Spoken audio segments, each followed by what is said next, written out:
Assalamualaikum warahmatullahi wabarakatuh. Kawan-kawan semua, pada pertemuan kali ini kita akan membahas contoh-contoh soal profesional untuk agribisnis tanaman. Nah, contoh-contoh soal ini sudah saya kemas sesuai dengan kisi-kisi terbaru yang saya download pada bulan Agustus ini. Jadi pada video kali ini kita akan membahas kisi-kisi nomor 31 sampai 36. Selamat belajar. Nomor yang pertama, kisi-kisi nomor 31 di sini disajikan narasi tentang gejala serangan penyakit pada tanaman padi. Peserta mampu memilih metode pengendalian penyakit yang tepat pada kasus tersebut. Langsung saja kita lihat contoh soalnya. Disajikan pernyataan sebagai berikut. Tanaman padi menunjukkan gejala bercak berwarna coklat, berbentuk oval sampai bulat, berukuran sebesar biji wijen, pada permukaan daun, pada pelepah, atau pada gabah. Berdasarkan gejala yang ditunjukkan, maka penyebab penyakit yang menyerang tanaman padi tersebut adalah di sini jawabannya adalah Helminthosporium oryzae. Ya, Helminthosporium oryzae. Nah, caranya di sini sebenarnya di soal itu sudah ada clue-nya. Jadi, kawan-kawan bisa langsung mengingat kalau ada kata-kata berukuran sebesar biji wijen, itu langsung saja pilih Helminthosporium oryzae. Karena Helminthosporium ini kan termasuk jamur ya, yang mengeluarkan gejalanya bercak seperti itu. Kemudian kalau Picularia ini penyakit blast ya kawan-kawan, penyakit blast pada padi. Biasanya ini ditandai dengan adanya kata-kata di soal itu seperti belah ketupat. Kemudian kalau Xanthomonas ini bakteri ya, disebabkan oleh bakteri. Kemudian dia busuk ya, busuk batang. Kalau Nila parpata ini wereng coklat ya. Lanjutkan nomor 2. Untuk kisi-kisi 32 disajikan narasi tentang gejala serangan penyakit padi. Peserta mampu menentukan penyebab penyakit tersebut. Nah, kita lihat contoh soalnya. Suatu tanaman padi menunjukkan gejala yang umum pada daun dan pada tangkai atau malai busuk leher. Atau kita kenal dengan neck root. Yaitu bercak berbentuk belah ketupat. Nah, di sini kita sudah lihat ya. Nah, belah ketupat, clue-nya lebar di tengah dengan ujung meruncing dan berkembang menjadi warna abu-abu. Penyakit yang menyerang tanaman padi berdasarkan gejala yang ditunjukkan adalah, nah itu langsung saja dipilih. Betul sekali, Picularia grisea. Nah, ini adalah penyakit blast. Dan nomor 3, tanaman padi milik Pak Jono menunjukkan gejala seperti berikut. Itu bercak sempit berwarna hijau gelap yang lama-kelamaan membesar, warnanya menjadi kuning dan tembus cahaya di antara pembuluh daun. Sejalan dengan berkembang penyakit, bercak membesar, berubah menjadi warna coklat dan berkembang menyamping melampaui pembuluh daun yang besar. Seluruh daun varietas yang rentan bisa berubah warna menjadi coklat dan mati. Pada keadaan ideal, untuk infeksi, seluruh tanaman menjadi berwarna oranye ke kuning-kuningan. Berdasarkan gejala yang ditunjukkan, penyakit yang menyerang tanaman padi tersebut adalah, nah ini kita clue-nya di sini adalah bercak sempit berwarna hijau gelap yang lama-kelamaan membesar warnanya menjadi kuning dan tembus cahaya. Ya, kita tandai. Nah, untuk gejala yang ditunjukkan ini, penyakit yang menyerang tanaman padi tersebut adalah ya bakteri daun bergaris. Nah, kalau ini memang sudah blast ya. Sini ini blast, kemudian kalau belah ketupat ini blast juga. Busuk pelepah ini disebabkan oleh Rhizotania. Kemudian busuk batang bukan ya, berarti jawabannya adalah bakteri daun bergaris. Nomor 4, Berdasarkan ciri-ciri yang terlihat pada gambar di bawah ini, maka tanaman padi tersebut terserang penyakit yang disebabkan oleh. Iya, ini kan ada tandanya belah ketupat ya kawan-kawan di sini. Berarti langsung jawabannya adalah belas. Gitu. Kalau Santomonas ini dia lebih ke busuk batang. Kalau Togro itu tungau atau hama. Rhizai ini jamur pada daun. Ya, selanjutnya nomor 5. Indikator ke-34 disajikan berbagai jenis tanaman sayuran, peserta mampu memilih cara panen berbagai jenis tanaman sayuran secara tepat.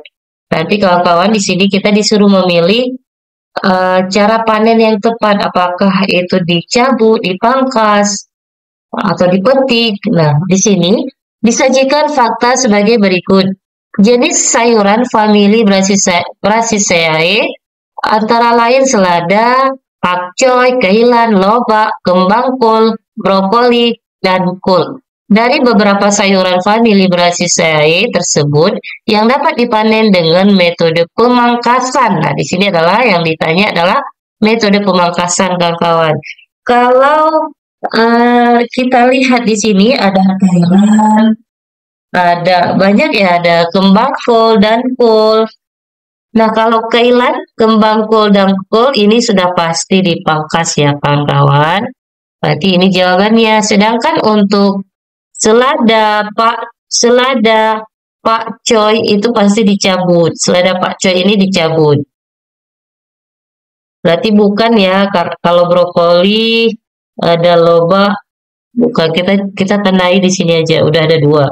Kemudian yang nomor selanjutnya, lobak, kembang kol, brokoli dan kol. Nah, di sini ada lobak ya, lobak ini dicabut. Terus ada pakcoy, kailan, lobak, dan kembang kol. Pakcoy, ada kata pakcoynya dicabut. Kemudian selada, pakcoy, lobak, dan kol.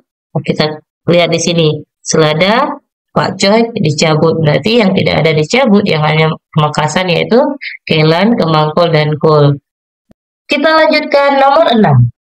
Salah satu tahapan budidaya sayuran adalah pemeliharaan sayuran dengan cara dipangkas. Ini bertujuan agar dapat tumbuh tunas baru, sehingga tunas tersebut dapat dipanen kembali. Jenis sayuran ini termasuk pada famili Brassicaceae yang dapat dipanen dengan cara dipangkas dan dapat tumbuh kembali, sehingga dapat dipanen kembali. Adalah, yang betul adalah, iya, keilan. Jadi jawabannya adalah keilan. Sedangkan bawang daun tidak dipangkas ya, kembang kol juga tidak, selada dicabut, buncis dipetik. Kita lanjutkan nomor 7. Dari berbagai jenis-jenis sayuran, terdapat jenis sayuran bunga, diantaranya adalah kembang kol dan brokoli. Cara pemanenan yang paling tepat untuk tanaman sayur kembang kol adalah, iya, kita tandai dulu, di sini ada kembang kol. Cara panen yang paling tepat ya ditanya. Nah, jawabannya adalah, kita lihat dulu A. Tanaman dicabut sampai akarnya, kemudian disimpan di tempat teduh. Tanaman, kita simpan dulu. Tanaman dipotong sampai leher akar bunga, kemudian disimpan di tempat teduh. Daun tanaman dipangkas, kemudian kepala bunganya dipotong dan disimpan. Kepala bunga dipotong bersama daunnya yang menutup bunga, kemudian disimpan di tempat teduh. Nah, ini ya kawan-kawan, kita sudah dapat jawabannya. Karena memang biasanya kita lihat pun kembang kol ini kan ada daunnya gitu ya, ada daun bersama bunga kembang kol tersebut. Nomor 8, ini lebih kepada pemupukan tanaman melon ya kawan-kawan, jadi bisa langsung dilihat ke pertanyaannya berdasarkan hal tersebut, jumlah CH4 N2O yang harus dibeli petani untuk memenuhi kebutuhan N di lahan. Jadi di sini lahannya kan 1000 meter kuadrat ya, berarti unsur persentase unsur itu kan 45 ya. Itu memang ketetapan, ketentuan. Kita bagi dengan jumlah lahan, luas lahan 1000. Kita dapatkan 4,5 kilo N. Kandungan N 45%. Sehingga 100, kita balik 100 bagi 45 dikali 4,5. 450 dibagi 45 sama dengan 10 kilogram. Berarti jawabannya adalah A, 10 kilogram. Kita lanjutkan nomor 9. Pupuk tersebut dinamakan anorganik diproduksi dalam jumlah tertentu. Pupuk diproduksi massal di pabrik, salah satu contohnya adalah pupuk urea. Jenis dan kadar unsur hara yang sengaja ditambahkan dalam kandungan pupuk urea adalah jadi dalam urea itu 46%. Kalau 46% urea di sini ya, jadi pupuk urea itu 46%.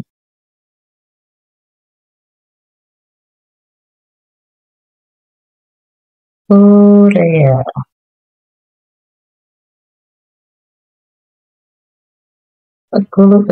Kemudian nomor 10.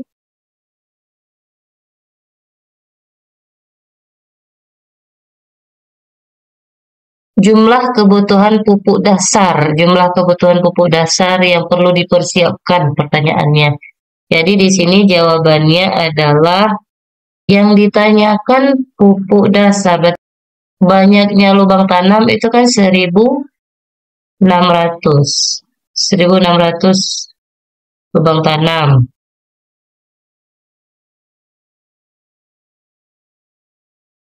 lubang tanam dikali dengan 5 kg pupuk kandang. Nah, untuk pupuk kandang 8.000 kg berarti jawabannya. Terus kalau NPK, kebutuhan NPK itu 1.600 dikali 20 gram karena memang untuk NPK ini direkomendasikan 20 gram per lubang tanam. Berarti tinggal dikali saja 1.600 dikali 20 gram. Hasilnya adalah 32.000. Nah, 32.000 ini kan dalam bentuk gram ya. Berarti kalau kita jadikan kilo, berarti 32 kilo. Berarti jawabannya adalah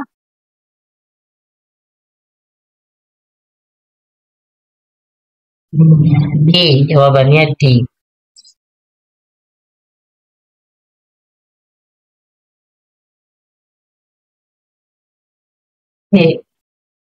Kita lanjutkan. Ini sangat mudah sebenarnya kawan-kawan. Jadi tinggal dilihat, diketahui misal jumlah lubang tanam berapa, kemudian pupuk yang direkomendasikan berapa. Untuk mempercepat, sebenarnya kawan-kawan bisa langsung lihat ke pertanyaannya apa. Kalau misalnya cuma ditanya pupuk kandang atau pupuk dasar misal. Berarti kawan-kawan harus cari pupuk kandang langsung, tidak perlu cari NPK. Begitu juga dengan sebaliknya. Nah, kebetulan di soal ini dia tanya dua-dua, pupuk kandang dan pupuk NPK.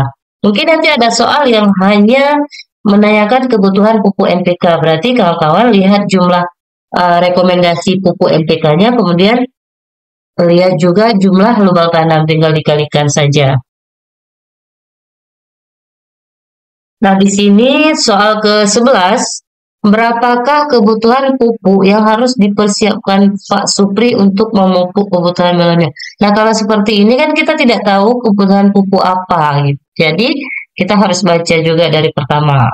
Pak Supri memiliki kebun melon 1,5 hektar dan yang telah ditanami sebanyak 800 melon. Pada usia ini sudah memasuki usia 14 hari.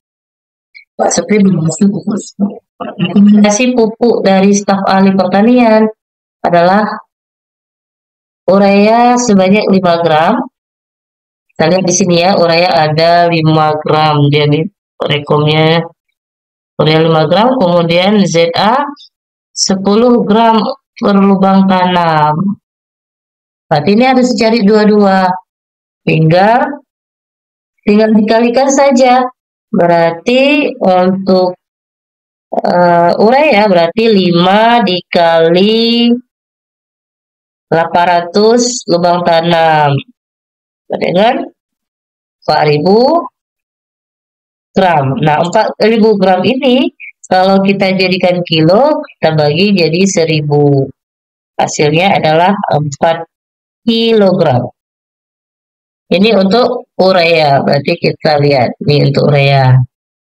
Nah, kita lihat di sini berarti yang ada jawaban 4 kg untuk urea kan ada 2 ya. Untuk urea ini ada 2. Berarti kita harus cari untuk ZA-nya berapa. Oke, untuk ZA berarti kan rekomendasinya 10 gram dikali dengan 800 lubang tanam sama dengan 8.000 gram. 8.000 gram dibagi 1.000 untuk kita jadikan kilo berarti 8 kilogram. Mudah kawan-kawan ya untuk masalah pupuk ini. Berarti jawabannya benar adalah jawaban benar adalah A. 4 kilo urea dan 8 kilo Z. Ada 1 hektar itu terdiri dari 1.600. 1.600 ini untuk 1 hektar. Kemudian pupuk dasar yang direkomendasikan adalah kompos 3 kilo per hektar, SP36 50 gram. Oke, KCL 30 gram, ZA 20 gram. Pak Iwan ingin menyalurkan hobi bertaninya dengan bertanam melon di pekarangan rumahnya seluas, nah ini luasnya adalah 1/4 hektar. Jadi Pak Iwan ini tidak mengusahakan dalam 1 hektar, tapi 1/4 hektar. Nah, cara carinya itu mudah. Tinggal kita bagi 1.600 yang jatah untuk 1 hektar. Berarti 1.600 ini dibagi 4 berapa? Kita langsung kali boleh juga, berarti 1.600 dikali 3 kg untuk kompos, kemudian dibagi 4. Karena 1/4 ya yang diusahakan oleh Pak Iwan tadi. Berarti hasilnya adalah 1.200 kilogram. Karena Pak Iwan hanya mengusahakan 1/4 hektar, berarti 1.600 dikali 3. 3 ini adalah kebutuhan pupuk kompos 3 kg per lubang tanam. Kemudian ini 4. Kenapa 4? Karena luas yang diusahakan adalah 1/4. Berarti 1.200 kg dibagi 1.000. Hasilnya adalah 1,2 ton. Untuk KCL 30 gram direkomendasikan, berarti kita dapatkan 12 kilo. Dan ZA kita dapatkan 8 kilo. Cara carinya sama, nanti tinggal dilihat lubang tanamnya 1.600, berarti untuk 1 hektar dikali rekomendasinya, terus dibagi 4 karena 1/4 hektar. Berarti jawaban yang benar adalah 1,2 ton kompos, 20 kg SP36, 12 kg KCL, dan 8 kg ZA. Ini adalah jawaban yang betul, kawan. Kita lanjutkan nomor 13. Pada melon diberikan pada umur 35 sampai 40 hari setelah tanam. Adapun pupuk yang direkomendasikan adalah urea dan ZA masing-masing sebanyak 5 dan 15 gram per lubang tanam. Berarti yang direkom adalah urea 5 gram, ZA 15 gram per lubang tanam. Jika lahan kebun melon luas setengah hektar dengan 900 lubang tanam, maka hitunglah pupuk ZA-nya. Nah, di sini yang ditanya adalah ZA saja, kawan-kawan. Berarti tinggal dikali saja 900 lubang tanam dikali dengan 15. Ya, 15 gram dia rekomendasikan 15 gram per lubang tanam, berarti hasilnya adalah 13.500 gram. Berarti kalau kita jadikan ke kilo, tinggal kita bagi 1000 dan hasilnya adalah 13,5 kilogram. Ya, kawan-kawan.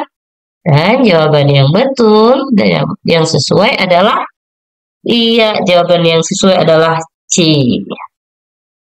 Semangat ya. Ini sangat mudah untuk menghitung kebutuhan pupuk. Kalau nanti keluar soal seperti ini, mudah-mudahan bisa dengan mudah dijawab. Lanjut, masih dengan menghitung kebutuhan pupuk. Nomor 14, Pak Ramlan memiliki luas 5.000 meter kuadrat. Oke, akan ditanami melon dengan jarak tanam 50 kali 50 cm.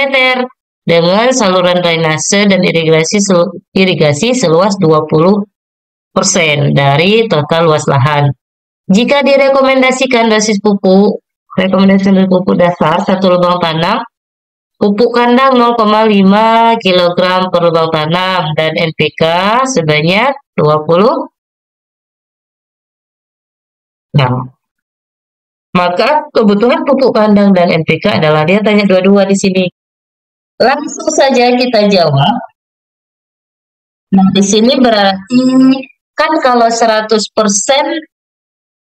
itu 5.000 meter kuadrat.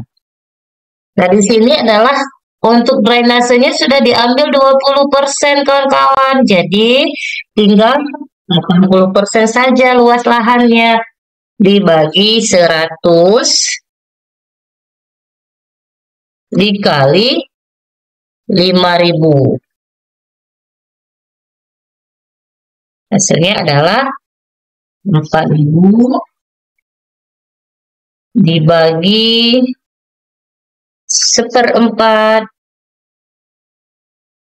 sama dengan 16.000 lubang tanam.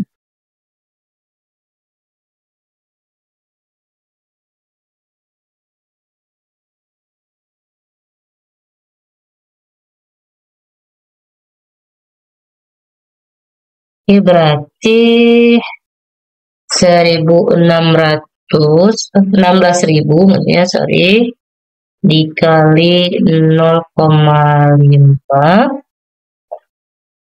sama dengan 8.000 kilogram, sama dengan 8 ton.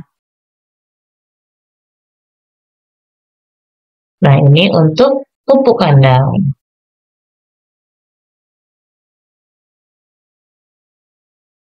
Pupuk kandang berarti 8 ton. Nah, di sini kalau sudah dapat satu saja jawaban, tidak ada saingan yang lain, artinya cuma satu nih 8 ton, berarti ini sudah pasti jawaban yang betul. Kita tandai saja dulu. Kalau misalnya ragu, kawan-kawan boleh langsung cari. Berarti kita cari 16.000 lubang tanam dikali dengan 20 gram. NPK 16 ya tadi, berarti jawabannya adalah 320.000 gram ya. Berarti dibagi dengan 1000 untuk kita jadikan ke kilo sama dengan 320 kilogram.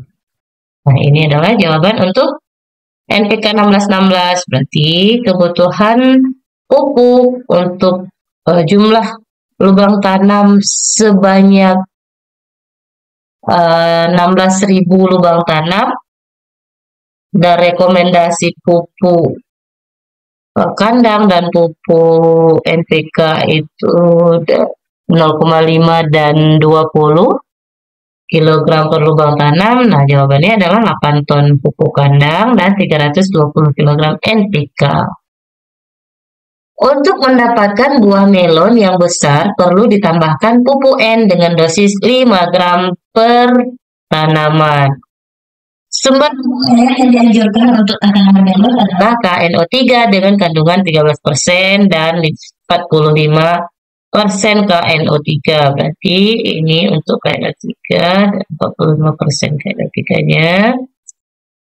Kebutuhan KNO3 untuk memupuk tanaman melon yang ditanam pada lahan seluas 1000 meter kuadrat dengan jarak tanam 50 kali 100 meter adalah, nah ini jumlahnya adalah, kita lihat saja 1000 dibagi 1000 dibagi setengah.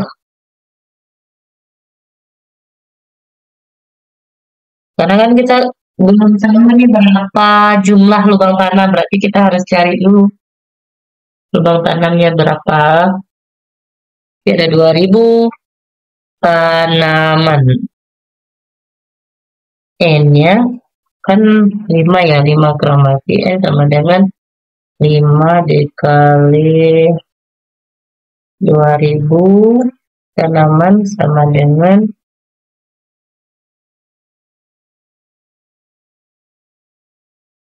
10.000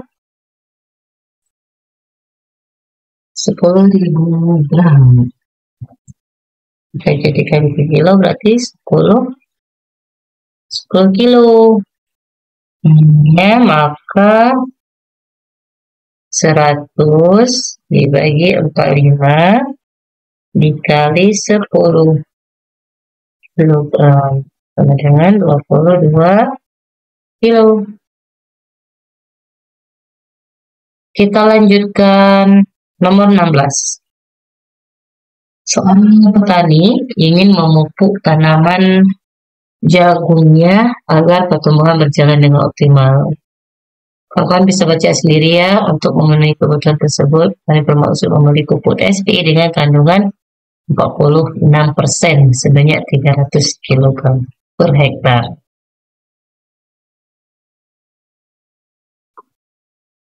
Pupuk TSP tersebut dipasarkan tidak tersedia sehingga petani tersebut bermaksud menggantinya dengan pupuk SP36 dan dosis pupuk yang diberikan sesuai dengan kandungan pupuk TSP. Berdasarkan hal tersebut, maka jumlah pupuk yang akan diberikan petani terhadap tanaman jagungnya adalah, nah ini berarti kita langsung cari 46 dikali 300 sama dengan 13.800 kilogram. Nah, 13.800 kilogram ini kita bagi 36, 6%. SP36 itu kan persentasenya 36 ya. Berarti sama dengan 3 kilogram. Jawabannya adalah ya 383. Kita lanjutkan nomor 17. Seorang petani ingin memupuk tanaman melonnya agar pertumbuhan vegetatifnya berjalan dengan optimal. Salah satu unsur hara yang dibutuhkan untuk memupuk tanaman melon adalah unsur kalium.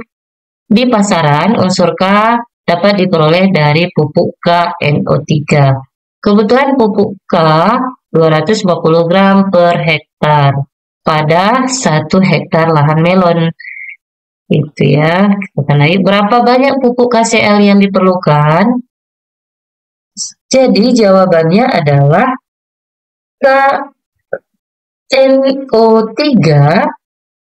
KNO3 ini kan di dalamnya itu ada pupuk, ada unsur K ya, unsur K sebanyak 46% itu unsur K.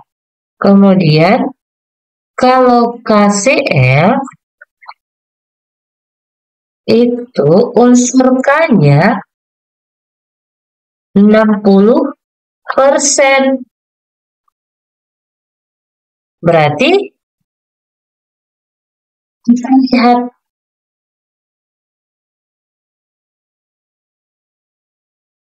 berarti 100 kita balik dibagi 60 dikali 200 40. Ya kan, karena 240 ini kebutuhan K. Jadi hasilnya adalah 400 kilogram. Ini adalah caranya. Jawabannya adalah 400 kilogram per hektar.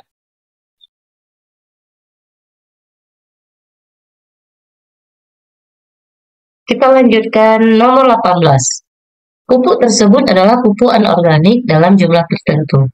Pupuk yang contohnya dibuat di pabrik adalah pupuk KCl jenis dan kadar unsur hara yang sengaja ditambahkan dalam kandungan pupuk KCl adalah pupuk KCl itu kan 60 ya tadi ya.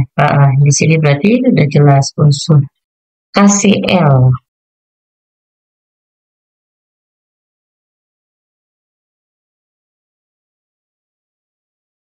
NPK itu ada 45 atau 46, kemudian SP36 sudah pasti 36. Nah, itu adalah memang ketetapan ya, ketentuan memang dari unsur yang terkandung dalam pupuk-pupuk tersebut, unsur tersebut. Nomor 19, disajikan data tentang tanaman hias, yaitu tanaman Sativifera, Aglonema, Lili Paris, Cattleya, Puring, dan pucuk merah. Merupakan beberapa tanaman hias daun yang populer di masyarakat, yang dapat diperbanyak secara vegetatif, khususnya melalui cara stek batang. Nah, tanaman hias tersebut yang dapat diperbanyak melalui stek batang adalah, kita lihat stek batang. Kalau kita lihat dari indikator 36 ini kan perbanyakan tanaman yang sesuai seperti apa, apakah nanti di stek daun, stek batang, dan sebagainya. Kita diminta untuk menentukan cara yang tepat. Kalau kita lihat di sini untuk stek batang yang sesuai adalah Aglonema, Puring, dan pucuk merah. Kalau misalnya kawan-kawan masih ragu, bisa dilihat nanti di googling Aglonema itu seperti apa tanamannya, Puring seperti apa, dan pucuk merah seperti apa. Kalau Lili Paris, begitu juga dengan tanaman-tanaman yang lain.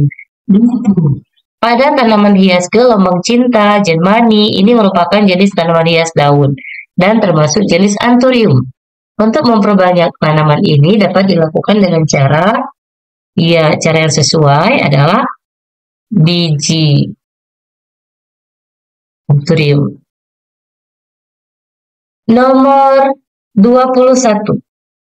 Tanaman Sativifera, Begonia, cocor bebek, Aglonema, Lili Paris, Alocasia, Puring, dan pucuk merah merupakan beberapa jenis tanaman hias daun yang populer di masyarakat yang dapat diperbanyak secara vegetatif, khususnya melalui cara stek daun. Tanaman hias tersebut yang dapat diperbanyak melalui stek daun adalah, jawabannya adalah Sativifera, Begonia, dan Chrysanthemum. Jawabannya. Sampai di sini pembahasan kita, semoga bisa bermanfaat bagi kawan-kawan semua, dan dukung channel ini dengan klik like, share, dan subscribe. Terima kasih. Assalamualaikum warahmatullahi wabarakatuh.